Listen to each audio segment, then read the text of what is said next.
La Diputación Foral de Vizcaya ha presentado la 16ª edición de los Viajes a Diñeco, que este año ofertarán 8.600 plazas a 25 destinos diferentes, una oferta para la que la institución foral ha destinado 1.350.000 euros dentro de una iniciativa que se enmarca en las políticas para impulsar el envejecimiento activo. La principal novedad de este año es la inclusión de un destino muy cercano, Vizcaya.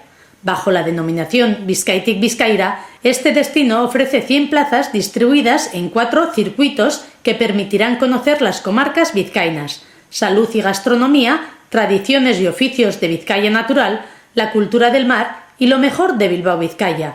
La diputada foral de Acción Social se ha referido al programa Bizkaitik Bizkaira como una opción de dar a conocer rincones desconocidos de nuestro territorio y como forma de vivir experiencias únicas como conocer la vida en el caserío, el pastoreo o participar en la elaboración de un queso idiazábal.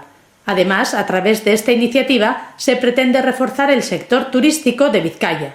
El plazo para inscribirse en los viajes a Diñeco se abrirá este miércoles 21 de marzo y se cerrará el 3 de abril.